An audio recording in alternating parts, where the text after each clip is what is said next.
Hello again, Year 11. This is the second part of our revision session on circle theorems. And in part 2, we are going to look at proofs of each of the rules, and then we're going to have a look at some exam-style questions. However, before we get started, let's look at same surface, different deep activity. There are 4 questions, all with tangents to circles, all slightly different. Can you use the space below in the student pack sheet to try and do some working out for each of these questions? I would pause the video here because I'm about to go through the answers. So I'm going to start with the question in the top left corner. The spoke on a bike wheel is 18 centimeters in length. How many full rotations will the wheel turn in 1 kilometer? So this is all to do with circumference. We are going to need a calculator. And we're going to have to do some unit conversions because I can see we've got something in kilometers, something in centimeters. I'll probably turn it all into meters, I think. So first of all, the spoke is a radius. So I'm going to be using the formula 2 pi r, or you need to multiply your radius by 2 first and then do pi times diameter. So that is 2 times 3.14 times 18. So let's get my calculator up to do this and help out. So I have got 2. I'm not going to use the pi button, but if you've used the pi button, you will have a slightly different answer to me.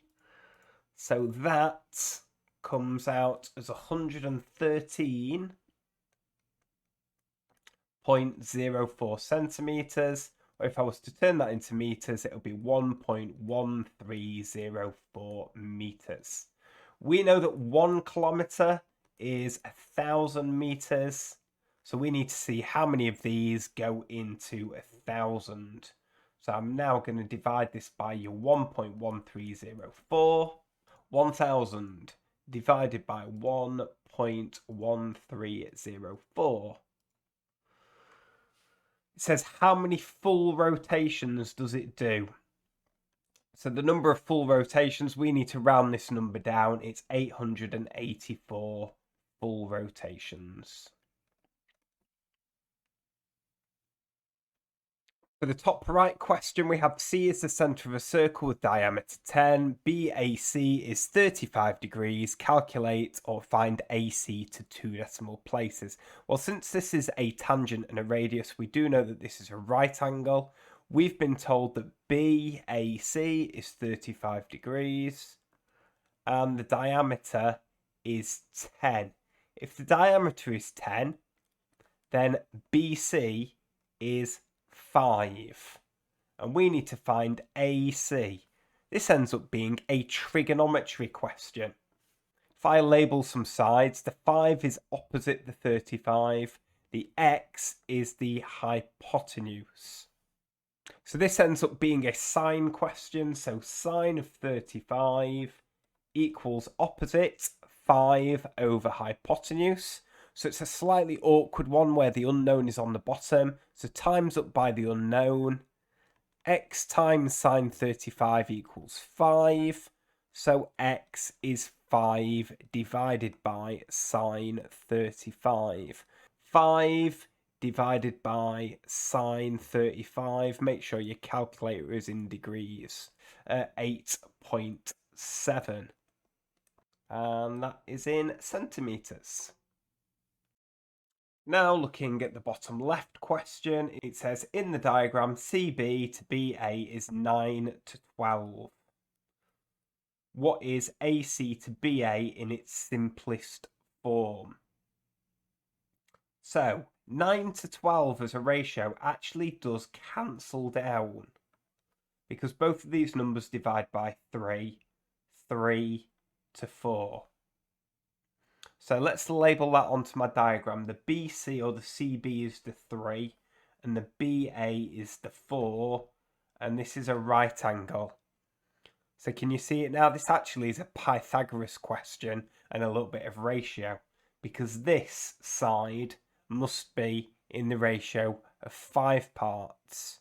Yes, it might be a multiple of this. It doesn't have to be 3, 4, 5, but even if it is an enlarged version, when we simplify the ratio, we'll go back to this ratio of a 3, 4, 5 triangle. So AC to BA in its simplest form, AC is 5, to BA, which is 4. The answer is 5 to 4. And the final question, which is the bottom right, it says CAB is X, the reflex angle ACB is 6X, find angle Y. So at point C, we have angles at a point make 360 degrees. So we know that the 6X and the Y must add to make 360. We also know, since we have a radius and a tangent, that this angle here is 90 degrees. And angles in a triangle have to add up to 180. So if we've already used 90 degrees here, the X and the Y must add to make the final 90.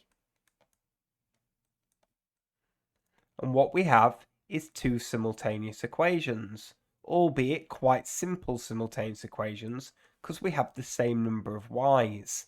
So I can subtract these two expressions and get that 5x is 270. Dividing by 5 means x has to be 54 degrees.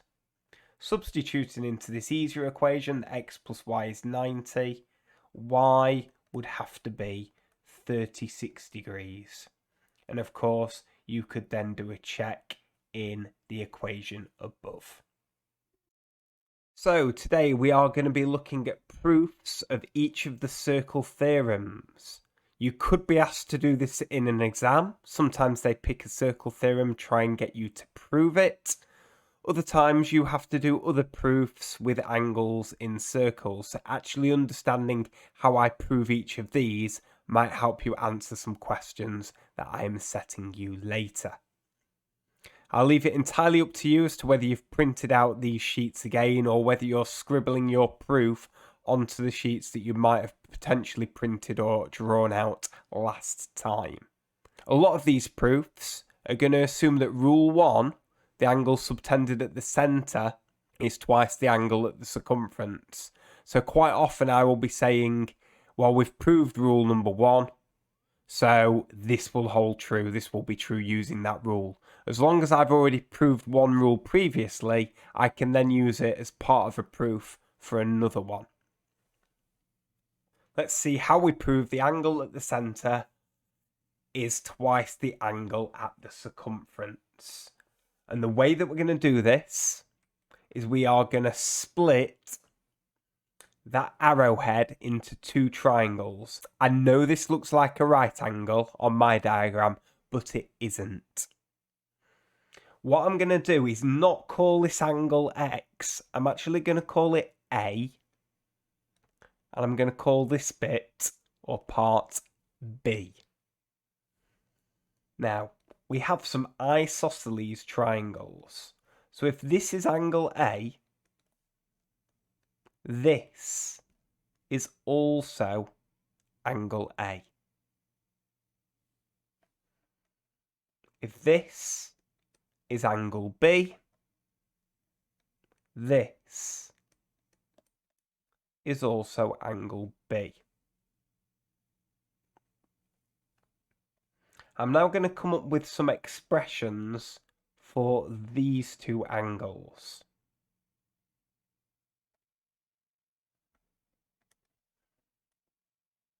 And perhaps if I want to refer to some of these angles using 3-letter notation, I should drop in some extra letters. So this angle here, which I could call AOB,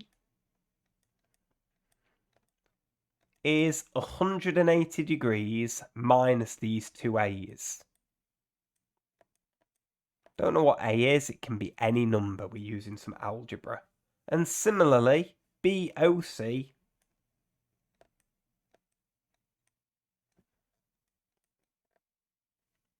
would be 180 minus 2B's. Finally, this angle here must be 360 minus these two. So let's add these up.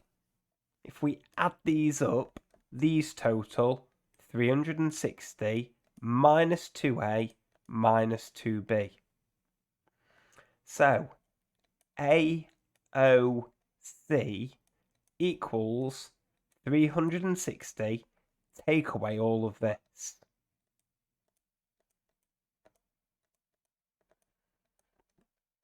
So can you see what happens? The 360 take away the 360 cancels. When we subtract the negative 2a, we get 2a. And when we subtract the negative 2b, we get 2b. And that, if I factorise it, is 2 brackets a plus b.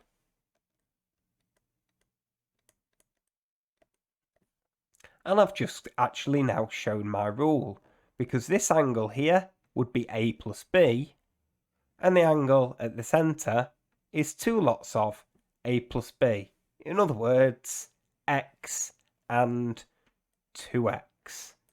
So that is the end of my proof. Rule number 2 with diameters is the easiest proof of all. It all stems back to this being a very, very special case of the arrowhead rule. The angle at the centre is a straight line, so it's 180 degrees, so the angle at the circumference needs to be half of that, and 180 degrees divided by 2 equals 90. So that is a very special case of the angle subtended at the centre being double the angle subtended at the circumference. The proof for rule number 3, angles in the same segment are equal, again uses rule number 1. But we have to add some extra lines to our diagram to see this. You're going to have to use your imagination a little bit as well, because we have some distorted arrowheads going on. If you imagine I dragged that round, I'll just draw it in, drag that round to there. That would actually form an arrowhead. So what I can argue is if this distorted arrowhead is angle x, then this would have to be 2x. And because this is 2x, this distorted arrowhead would have to have angle at the circumference that is half the 2x, which is x. So if I'm trying to put a little bit of reasoning in, maybe I'll call this C1, this C2, A, B, and O. I could put if A, C1, B equals X, then A, O, B equals 2X. And that was using rule 1.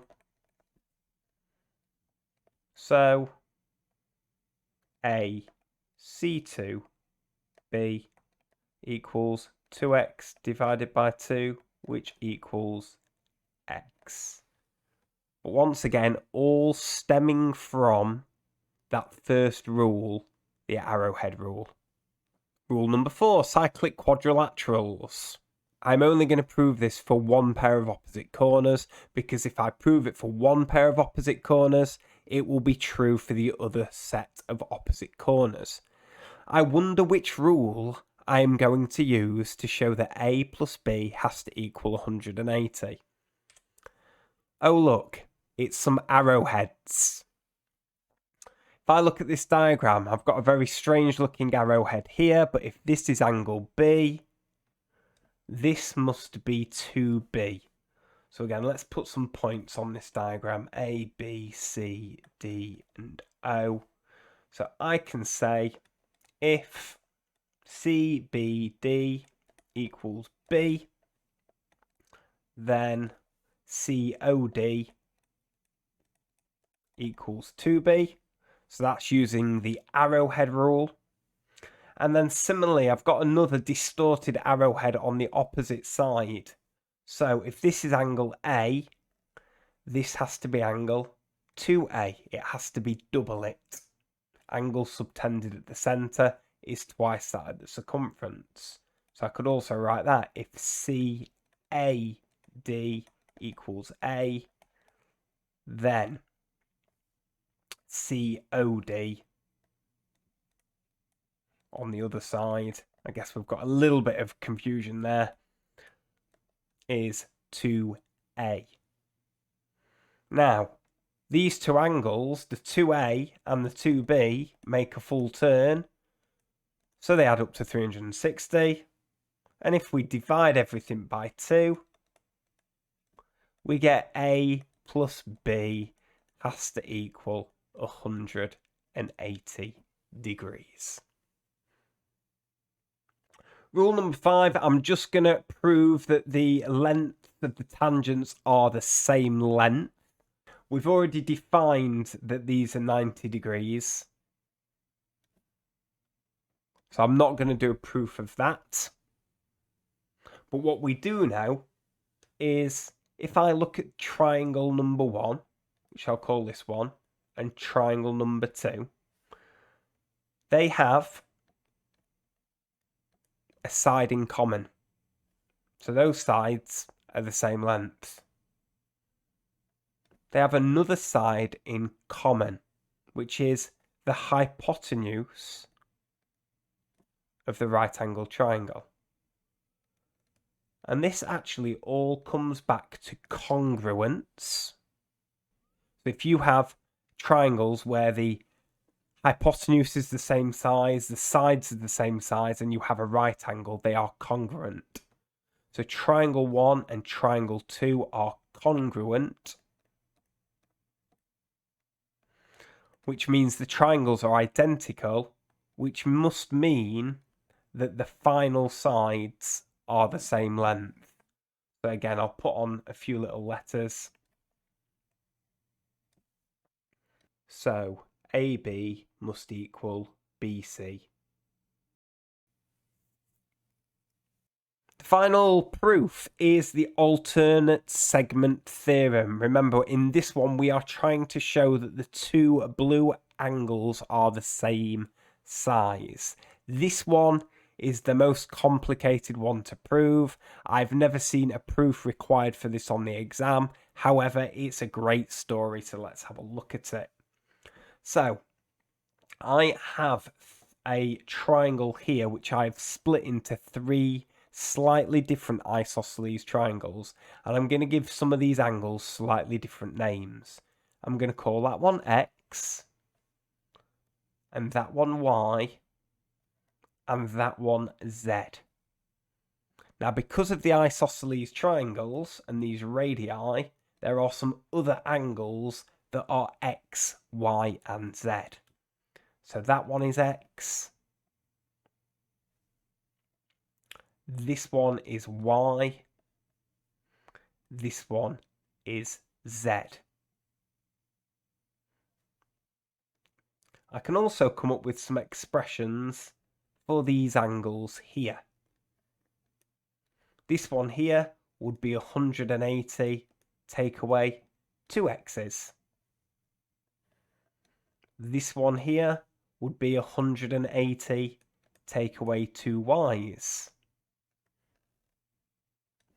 And this one here would be 180, take away 2 Z's.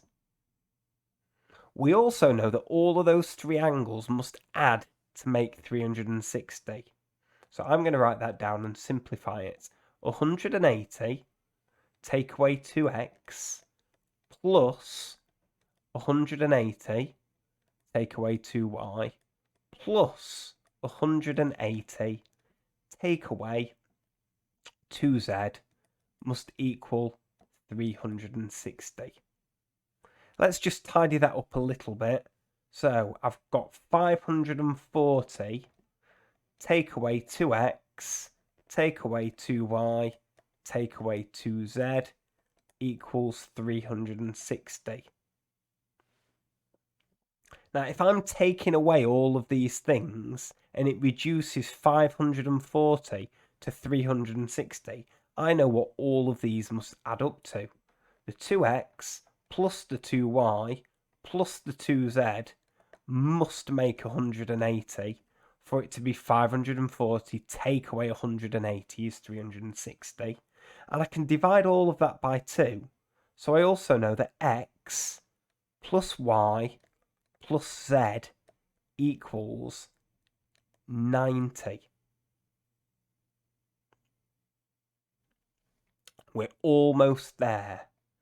Now, the final property that we just need to bring in is a tangent and a radius form an angle of 90 degrees there.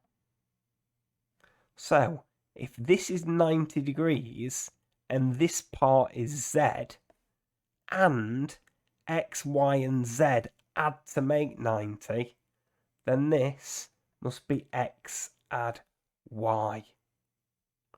Now, if we compare the two blue parts, we can see that those two angles are the same. So again, I'll perhaps just bring in a little bit of lettering. I'll call this P, I'll call this Q, I'll call this A, I'll call this B, I'll call this C. And this is just to make it crystal clear as to what I've done. Okay, so I can say that angle BCA is x plus y, and angle BAP is 90 take away z. Well, if I just rearrange this here, x plus y is 90 take away z. So this equals x plus y. So I've selected some exam questions for you to take a look at for the rest of this session.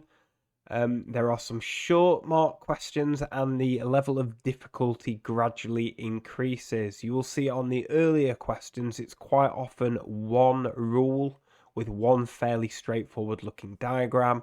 As you progress into the later questions, it gets a little bit more challenging and the diagrams get a little bit more complex.